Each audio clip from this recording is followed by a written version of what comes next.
This is a presentation or a story about my life, the inspiration. It's just to give a spark of inspiration to anyone who may find it in my life. Anyways, go ahead.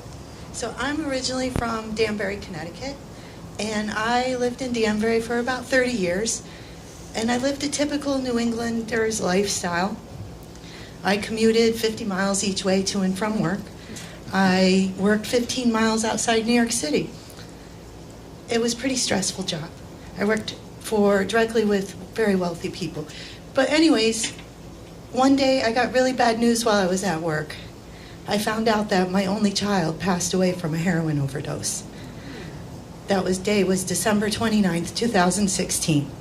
I found out through Facebook posts. Her friends were posting on her page that rest in peace before anyone had a chance to tell me.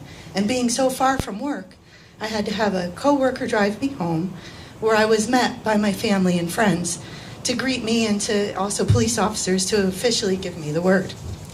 So that was the dark day.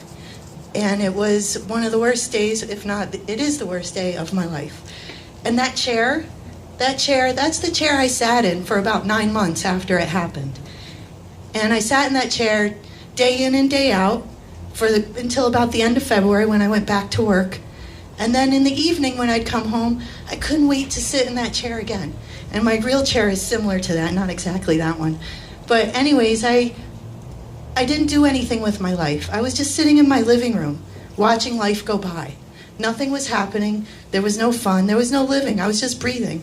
But then I listened to a song, one of my favorite songs. It's called Amor Fati, which means love your fate, which in fact is your life. So you love your life no matter what happens in your life. I looked up the words, and I looked up, it's Latin, for Amor Fati is Latin. And then that basically it means no matter what happens in your life, good, bad, or indifferent, you embrace it and you deal with it and you move on. You have to live.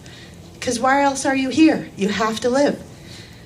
So I decided to move some muscles and change a thought. And I know some people may know that term if you go to certain rooms. But I decided I needed to move my muscles, change a thought, and start living again. So what I did is I decided to move. And I put my house up for rent. I packed up my little Prius with as much stuff as I could, and my 3 cats. And that's one of my cats. He refused to stay in his crate one day, so we let him out, and that's how he fell asleep. That's Max. And my stepdad, who's been my stepdad for 30 years, he decided to drive the 2,000 plus miles with me. And we actually had a really great time. I got to know him even better because it was just the 2 of us. And I really enjoyed our time together. It was great. And then when I got here, I didn't have anything really to do because I didn't have a job yet. And I decided to start writing a blog about my life, about my choices and how my choices are fueling my fire to change my life and to find happiness again. Because I couldn't stand sitting there doing nothing anymore. Just sitting there watching life go by, not really doing anything. There's so much more to life. So I got up, I did something, and now that's what I'm doing. And I know that's what my daughter would want me to do.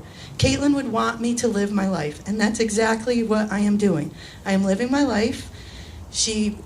Addiction did not define her. It doesn't define anyone with addiction. It's just an affliction that they have in their life. And I have moved past that. But I am living just the way I want to. I came here to Colorado. I have family here. I spent part of my childhood in Grand Junction. And I also found love here, and I found a great job.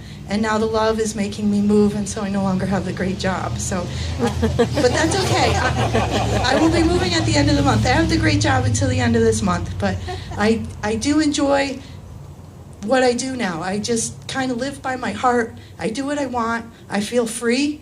And yes, I have my good days and bad days. And this is a book that was given to me about 2 months ago that I read. It's 100 practical ideas to heal a broken heart after losing a child. I read them all. I did 75 of them instinctively without even knowing that's how to heal my broken heart. And that's my story. Thank you.